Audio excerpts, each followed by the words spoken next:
High hello welcome back to my channel. Good morning.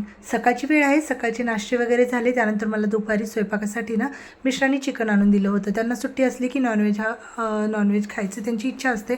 मग नॉनव्हेजचाच बेत होता आज. तर मिश्रांचं म्हणणं होतं की आज मला चिकनची झणझणीत अशी मस्त तरीदार अशी भाजी बनव, आणि मुलांची फरमाईश होती की मम्मा लॉलीपॉप बनव चिकनचं. तर चला म्हटलं, बरेच दिवस झालं मुलंसुद्धा म्हणत आहेत त्यांना बाहेरचं देण्यापेक्षा ना घरीच आपण बनवून दिलेलं केव्हाही चांगलं. तर म्हणून मी काय केलं, चिकन 65चा मसालासुद्धा आणायला मिस्टरांना ते टाकलं की एकदम पटकन होऊन जातं आणि परफेक्ट होतं. तर आता मी भाजीसाठी मसालासुद्धा वाटून घेतला, भाजून घेतला. कांदा, सुकं खोबरं, तीळ, लसण हे सगळं तेल टाकून भाजून घेतलं. आता इथे मी नवीन मिक्सर आणलेलं आहे. जुनं फारच खराब झालं होतं, त्याला मी भंगारला देऊन टाकलं आणि नवीन मिक्सर मी चालू केलं.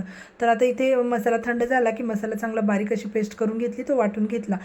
भाजीला फोडणी देण्यासाठी मी पातेल्यामध्ये ना तेल टाकले, थोडंसं कांदा अद्रक लसूणची पेस्ट टाकली. आधी मी चिकनला मॅरिनेट करून घेतलं होतं. हळद, मीठ, दही, लिंबू आणि लाल तिखट असं लावून मी एक 15 ते 20 मिनटं लावून ठेवलं होतं. त्यातलं मी अर्धं भाजीला काढलं आणि त्यातले लेग पीस जे आहेत त्या मी लॉलीपॉपसाठी ठेवल्या. त्या लेग पीसला मी ना 2 अंडी घेतली, अंडी लावली आणि जो 65चा मसाला आहे तो मिक्स करून लावला आणि थोडंसं मीठ आणि थोडंसं लाल तिखट लावून घेतलेलं आहे. मिक्स करून घेतलं आणि ते एक 5 ते 10 मिनटं ठेवलं आणि मस्त असं कडकडीत तेल गरम करून त्यामध्ये ना हे तळून घेतलेलं आहे.